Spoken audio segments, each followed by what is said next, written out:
मैं तो सविता की दुहिता हूँ, मेरा तो नाम है कालिंदी।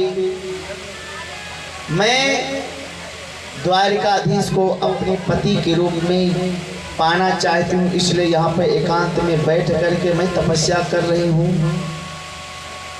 अर्जुन ने जब ये सुना तो अर्जुन मुस्कुराने लगे और जाकर के कहा, गोविंद, अरे आजकल तो तुम्हारे बृहस्पति बहुत उच्च स्थान में आकर के बैठ गए हैं, क्यों, क्या हुआ? बोले, ये तो आपको पति के रूप में पाना चाहती है। भगवान ने कहा, चलो ठीक है, कराए दो परिचय। जा करके परिचय करवाया, भगवान ने पाणी ग्रहण कर लिया। कालिंदी भगवान की पत्नी बनी चौथे नंबर की। ये हुआ भगवान का चौथा विवाह। अब अवंती उज्जैन के राजा बिंद थे और अरविंद, ये दो भाई थे। उनकी एक बहन थी जिनका नाम था मित्रविंदा।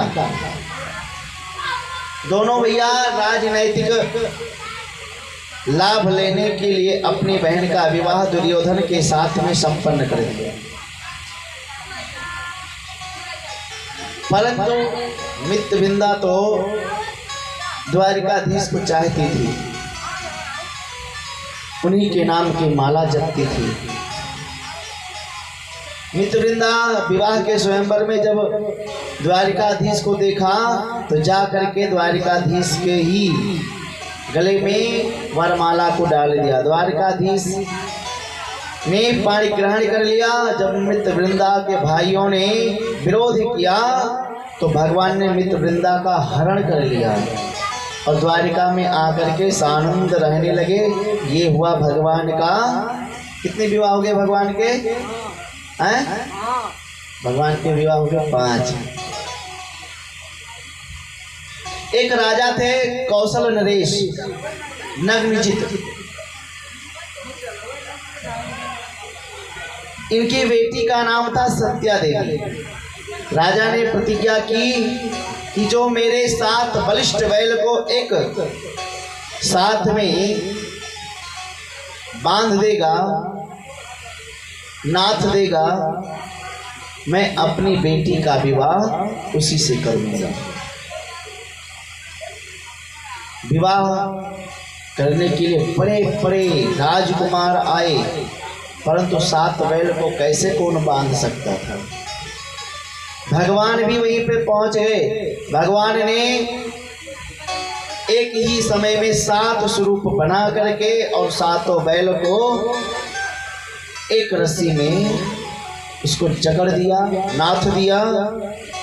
और अन्य राजाओं ने जब इनका विरोध किया तो अर्जुन ने समस्त राजाओं को युद्ध में पराजित कर दिया और भगवान ने वर्ण किया। आकर के द्वारिका में विधवत इन्होंने विवाह किया। एक वसुदेव की छोटी बहन थी जिनका नाम था श्रुतकीर्ति। ये भगवान की बुआ जी लगी, पर श्रुतकीर्ति श्री कृष्ण से बड़ा स्नेह करती थी और उनसे प्रगाढ़ संबंध बनाने के लिए इन्होंने अपनी बेटी भद्रा का विवाह द्वारिकाधीश से संपन्न कर दिया। इस प्रकार से भगवान के विवाह हो गए। कितने हैं? भगवान के कितने विवाह हुए? 7।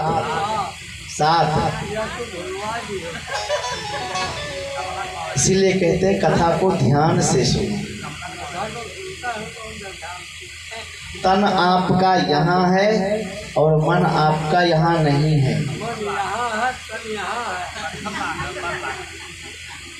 अभी एक पंखा टूट गया है तो आप 4 बार तो यहीं पे बोले थे कि पंखा का पर टूट गया है, तो आपका उस पर में लगा हुआ है। बोलिए वृंदावन बिहारी लाल की जय।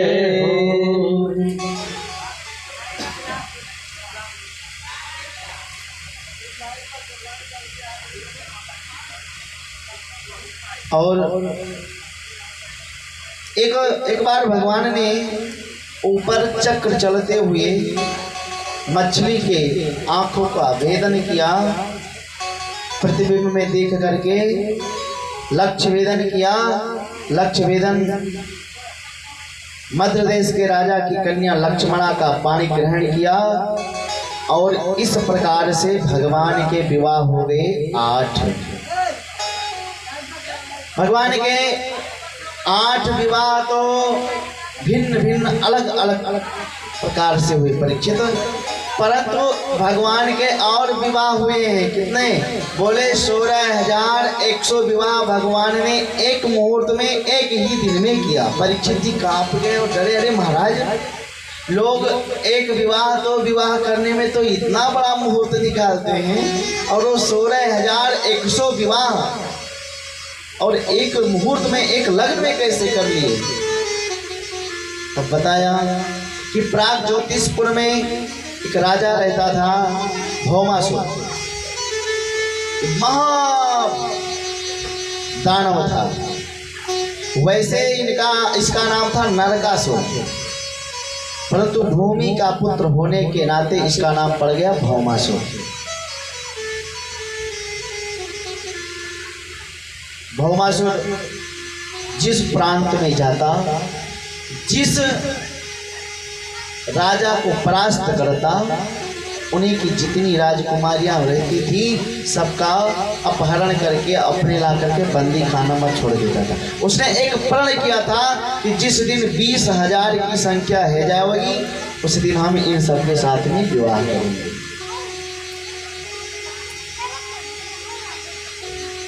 उन सब ने किसी ना किसी भी प्रकार से एक चिट्ठी द्वारिकाधीश के नाम भेजी। राजकुमारियां खत में लिखी कि यदि आप हमको बचाने नहीं आएंगे तो कौन आएगा। भगवान को पता चला, भगवान ने पत्री को पढ़ा और सभार्यो गरुणारूढ़ प्राग ज्योतिषपुरम ययो। भगवान प्राग ज्योतिषपुर की तरफ चल गए।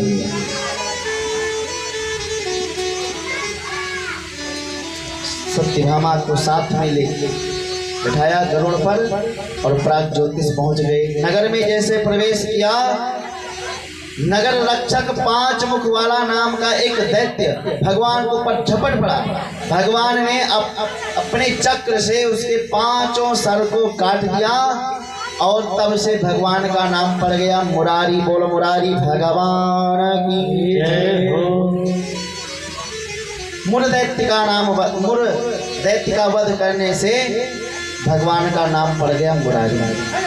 भौमासुर के साथ में बड़ा द्वंद्व भयंकर युद्ध भया और अंत में भगवान ने सबसे पहले उसके सैन्य शक्ति सहित पूरे परिकर को समाप्त करने के बाद में भौमासुर का भी संहार कर दिया। भूदेवी प्रकट होकर के प्रभु की सुंदर स्तुति की और बंदी गृह में जाकर के भगवान ने राजकुमारियों को बंधन मुक्त किया।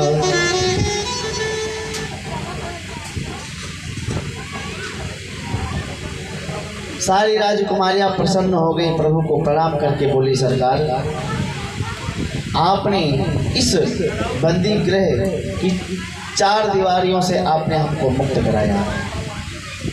अब आप ये बताओ हम कहाँ जाएं? कौन हमसे विवाह करेगा? भगवान ने कहा, देवी यदि आपकी यदि इच्छा हो तो हमें को अपना पति मान लो। सब प्रसन्न हो गए और भगवान को अपना पति मान ली। इस प्रकार से भगवान ने एक ही मुहूर्त में विवाह करके स्वीकार कर लिया। इस प्रकार से भगवान के कुल विवाह हो गए कितने? 16,108। और 16,108 भगवान की जो रानियां हैं, इन्हीं के 10 पुत्र और एक कन्या।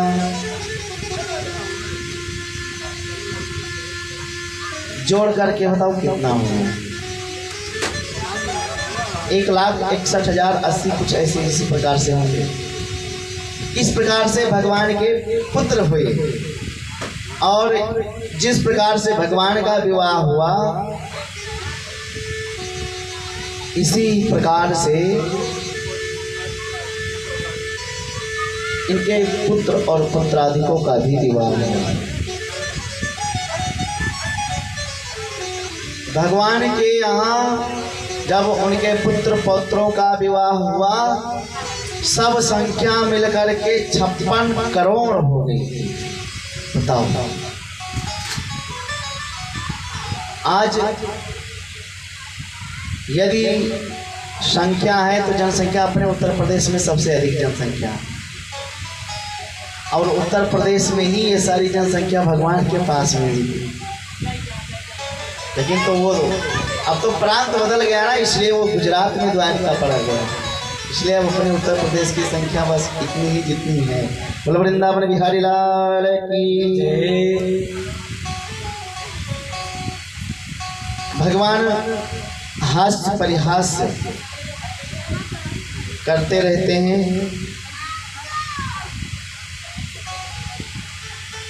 सुखदेव बाबा कहते हैं, परीक्षित भगवान के पुत्र प्रद्युम्न हुए और प्रद्युम्न का जो पुत्र अनिरुद्ध हुआ, अनिरुद्ध के 2 विवाह हुए, दोनों में भयंकर युद्ध हुआ। अनिरुद्ध का विवाह हुआ रुक्मिणी के भाई की बेटी रुक्मिणी की बेटी के साथ में। रुक्मिणी के बड़े भैया का नाम था, उनके नातिन के साथ में विवाह हुआ।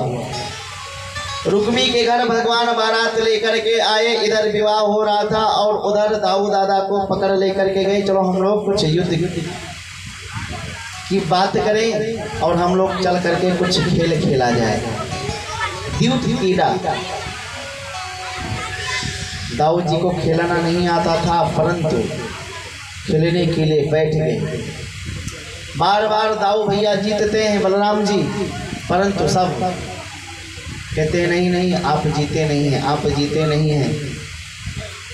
जो रुक्मी का समर्थन करने वाला जो भी परकर रहते थे सब कहते थे तो रुक्मी जीत गया, दाऊ हार गए। आकाशवाणी हुई, तदा प्रवीण नभोवाणी बलेनैव जितोग्लः, बलेनैव जितोग्लः। आकाशवाणी ने कहा कि द्यूत क्रीड़ा में बलराम जी की ही जीत हुई है। अब तो बलराम जी ने कहा देखो आकाशवाणी के लिए सबने जब नहीं माना तो बलराम भैया ने अपने मूसल से रुक्मी के जितने अनुयायी थे सबको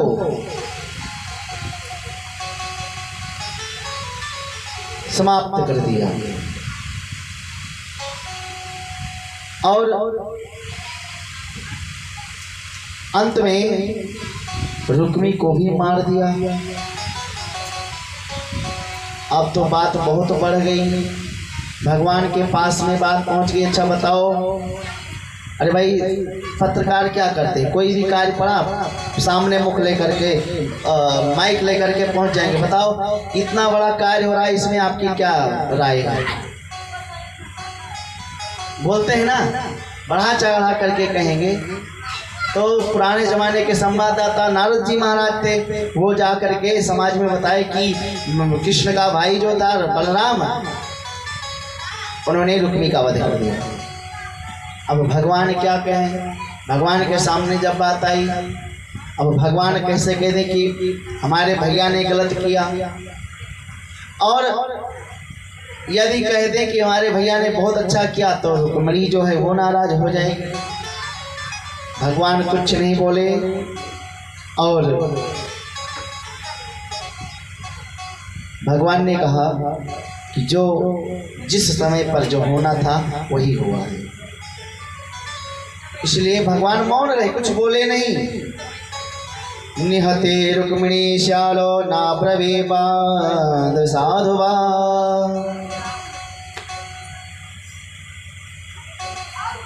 तो जब परिस्थिति यदि विपरीत हो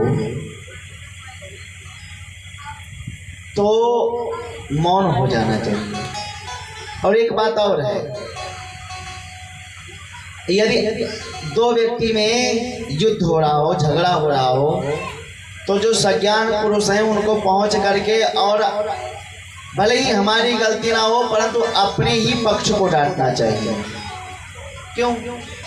अरे भाई गलती नहीं तो क्यों डांटे? बोले जब अपने पक्ष को डांटोगे तो जो विपक्ष का होगा वो मन में सोचेगा अरे गलती तो उन्हीं की थी, परंतु वो आकर के उनको डांट रहे हैं। और जब थोड़ा सहनशीलता आवे तब जा करके कहो भैया वैसे तो आपकी भी तो गलती थी, तो बात मान लेंगे। और यदि पहुंच करके अपने परिकर को, अपने बंधु को, अपने पार्टी को नहीं डांटोगे, नहीं समझाओगे, तो दूसरों का अगर गलती भी होगी तो स्वीकार नहीं करेगा। बड़ों की यही सामंजस्य होती है। आज भगवान अपने पुत्र और छोटे छोटे बाल गोपाल परिकर को भगवान लेकर के घूमने चले गए।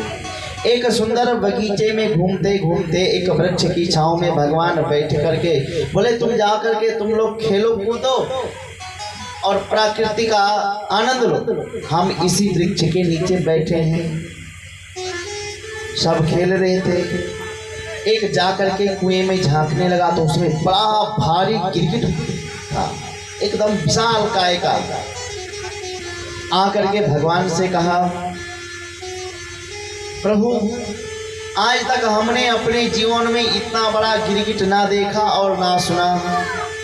भगवान ने भी कौतुक बस कहा चलो हम चल करके देखते हैं। भगवान जैसे पहुंचे, भगवान ने उसमें अपने कर का प्रयोग किया।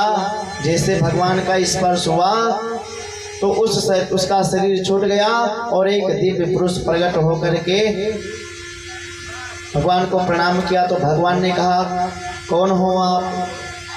तो वो अपना परिचय देता है। किन्नृगोणामनरेन्द्रोऽहं इक्ष्वाकुतनयः प्रभो दानि स्वाख्यायमानेषु यदि ते कर्ण में प्रसम। बताओ। अब देखिए ये अपना परिचय किस प्रकार से दे रहा है महाराज। देखो जिसकी जो मानसिकता होगी उस आकार से वो अपनी बात को रखेगा। कहता है महाराज आप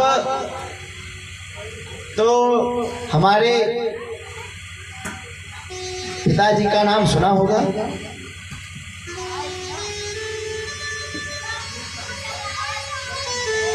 इक्ष्वाकु के वंश का मैं हूँ। दानियों में अग्र जब नाम पड़ता है तो सबसे पहले हमारा नाम आता है। महाराज हमने इतने गौओं का दान कर दिया कि शायद व्यक्ति इस पृथ्वी के कण को गिन ले, परंतु हमारे दान की दी हुई गैया तो कोई नहीं गिन सकता। और महाराज ऐसे वैसे हमने गऊ को दान नहीं दिया, उसके सींग को स्वर्ण से मिला करके खुर में स्वर्ण के ही चाप लगा करके तब दान दिया है हमने। भगवान ने कहा इतने बड़े दानी और फिर गिरगिट कैसे बन गए? बोले महाराज हमारी ही गलती थी। भगवान ने कहा तो बूढ़ी ठेली गैया दान करता होएगा? बोले नहीं महाराज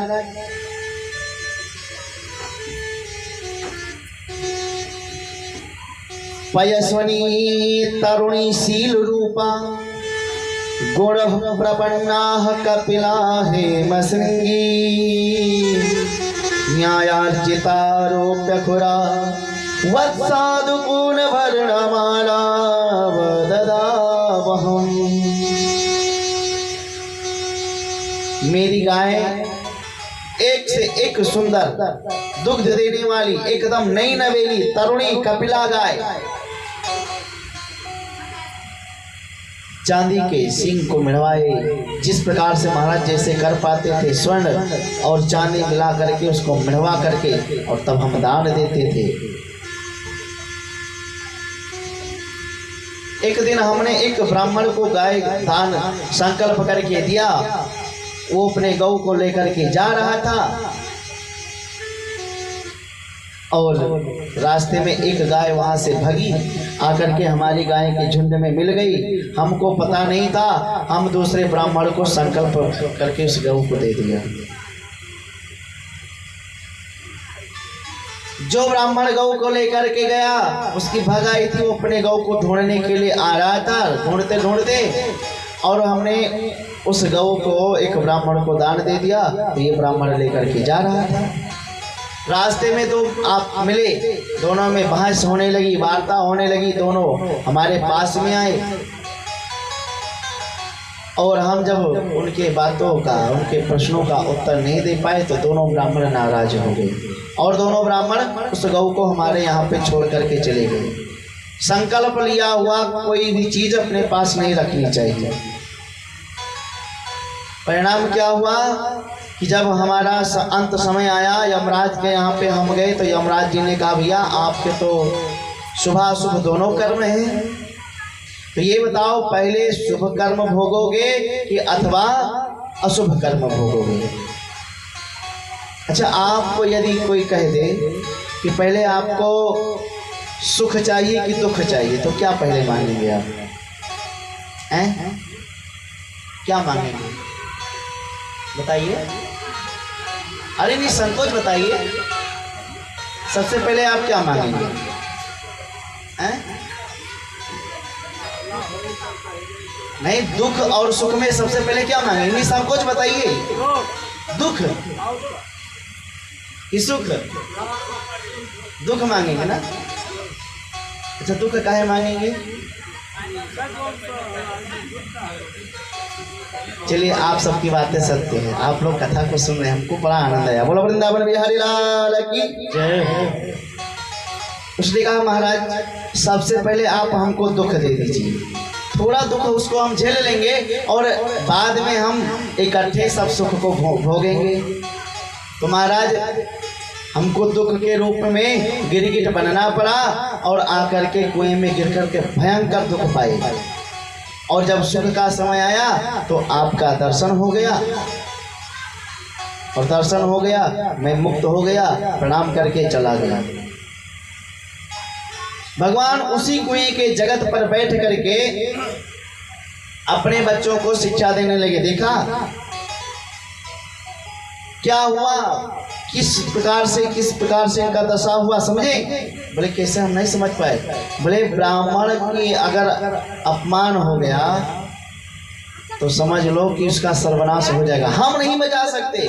भगवान ने 10वें स्कंद के 64वें अध्याय के 33वें नंबर श्लोक में कहा है, ना हम हारा हरम मन्ये विषम यस्य प्रतिक्रिया ब्रह्मस्वं ही विषम प्रोक्तम नास्य प्रतिविधिर् भुवि।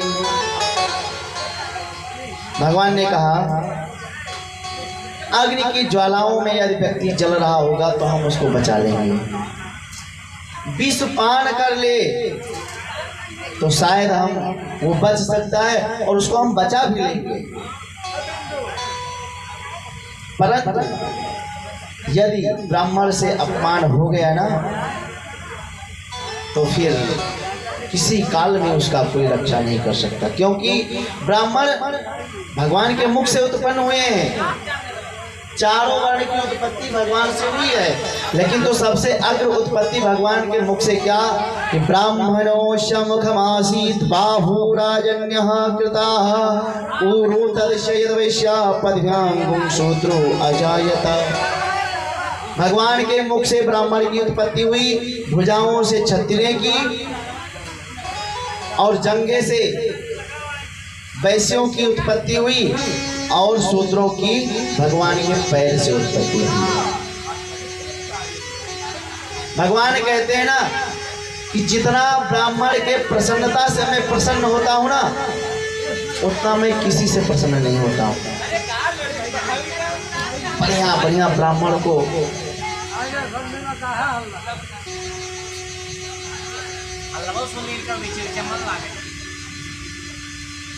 को खूब अच्छे से माल पकवान खिलाइए, खूब अच्छे से भोजन कराइए, ब्राह्मण प्रसन्न होगा।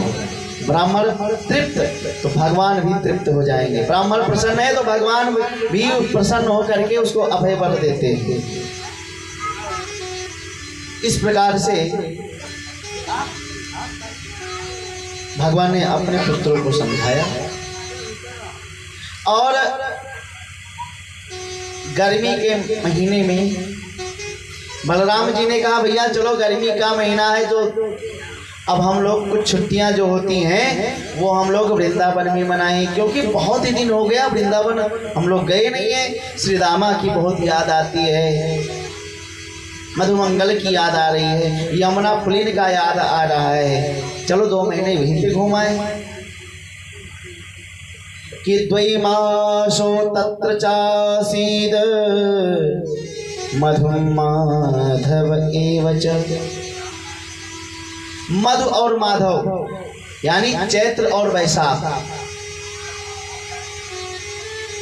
भगवान ने कहा कि हम तो नहीं जाएंगे, आप चले जाओ। बलराम जी गए वृंदावन में। बलराम जी पहुंचे और ग्वाल बालों के साथ में खूब उन्होंने प्रसन्नता से रहे। और जैसे बलराम भैया पहुंचे वृंदावन, तैसे ही एक भगवान और हो गया, पौंड्रुक नाम का था। और उसका जो मित्र था काशीराज, वो पौंड्रुक को खूब पानी पे चढ़ाता था। उसने माया के द्वारा चतुर्भुज धारण बनाया, 4 हाथ हैं। माया से चक्र, गदा, शंख और माया का ही गरुड़ रिमोट द्वारा। और एक बलराम को भी तैयार कर दिया, हल मूसल वाले को। काशीराज ने कहा मित्र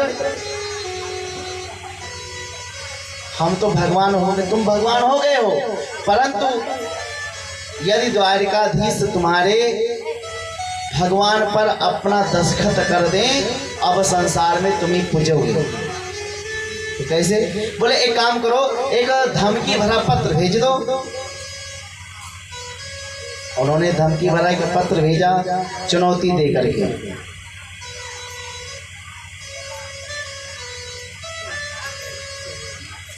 उद्धव जी महाराज पढ़ करके बहुत प्रसन्न हुए।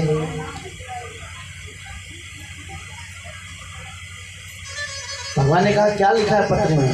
बोले महाराज तुम तो मिथ्या हो। इस पत्र में लिखा है कि वासुदेववतीर्णो हम एक एव न चात्परः भूतानामनुकंपार्थं त्वं तो मिथ्याभिधां त्यज।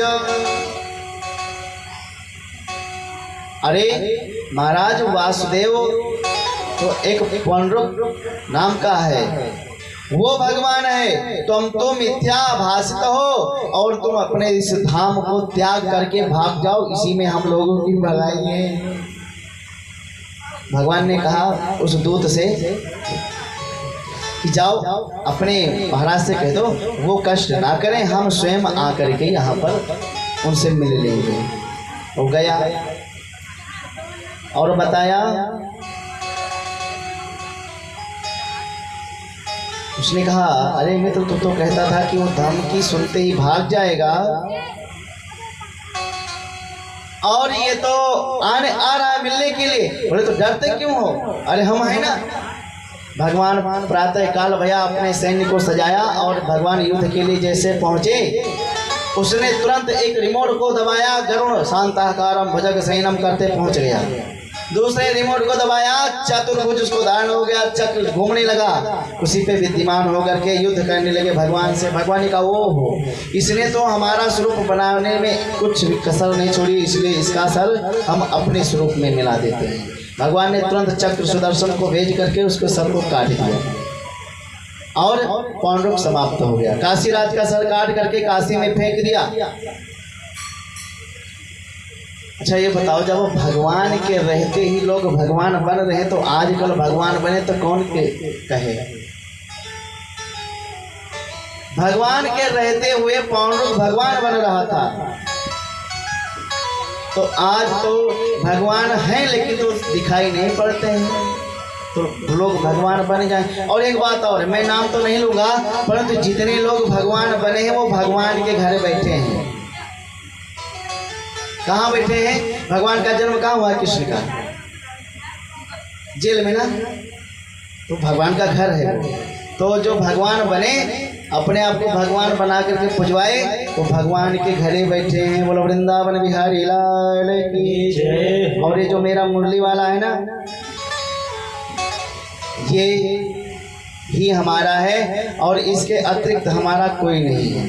ये मिल जाए ना, फिर संसार में किसी भी चीज की आवश्यकता नहीं है कि अब किसी महफिल में जाने की हमें फुर्सत नहीं, अब किसी महफिल में जाने की हमें फुर्सत नहीं, अब किसी महफिल में जाने की हमें फुर्सत नहीं, अब किसी महफिल में जाने की हमें फुर्सत नहीं। दुनिया वालों को मनाने की हमें फुर्सत नहीं, दुनिया वालों को मनाने की हमें फुर्सत नहीं, अब किसी महफिल में जाने की हमें फुर्सत नहीं, अब किसी महफिल में जाने की हमें फुर्सत नहीं।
अब किसी तक जाने की हमें फुर्सत नहीं।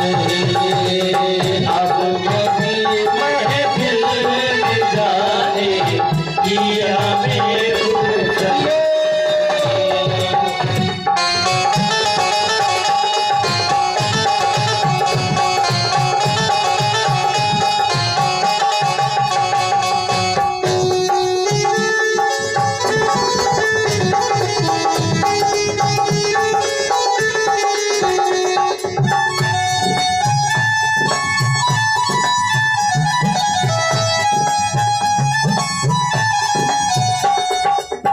ये जो आंखें हैं हमारी मिल गई है शाम से।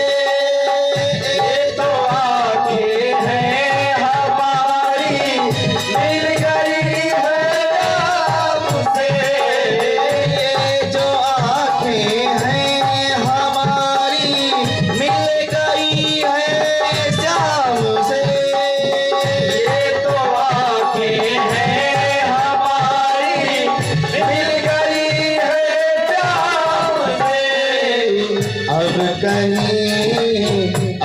कहीं आंखें मिलाने की हमें फुर्सत नहीं। अब कहीं आंखें मिलाने की हमें फुर्सत नहीं। अब किसी महफिल में जाने की हमें फुर्सत नहीं। अब किसी महफिल में जाने की हमें फुर्सत नहीं।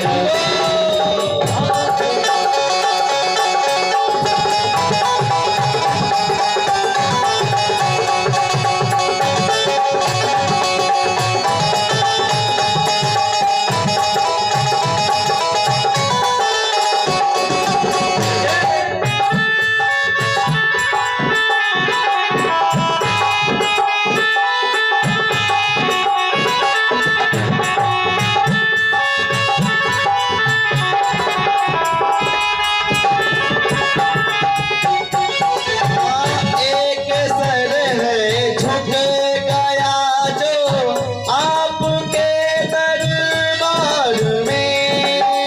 एक सर है झुक गया जो आपके दरबार में। एक सर है झुक गया जो आपके दरबार में। एक सर है झुक गया जो आपके दरबार में।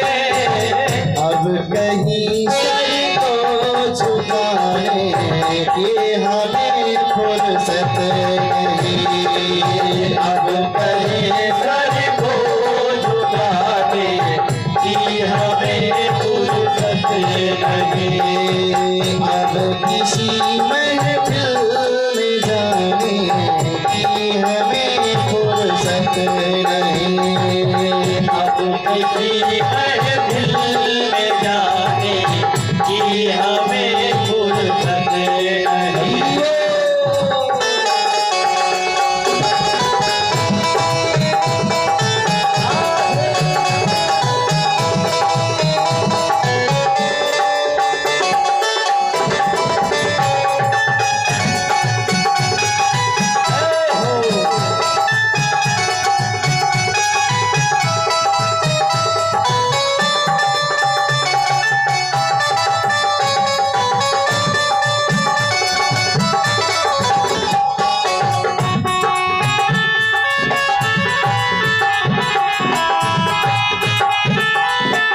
किसी को कुछ बताए, अब किसी को कुछ बताए कि हमें फुर्सत नहीं। अब किसी महफिल में जाने कि हमें फुर्सत नहीं। दुनिया वालों को मनाने की हमें फुर्सत नहीं। दुनिया वालों को मनाने की हमें फुर्सत नहीं। अब किसी महफिल में जाने की हमें फुर्सत नहीं। अब किसी महफिल में जाने की हमें फुर्सत नहीं। अब किसी महफिल में जाने की हमें फुर्सत नहीं। किसी महफिल में जाने की हमें फुर्सत नहीं। फुर्सत नहीं कि हमें फुर्सत नहीं कि हमें फुर्सत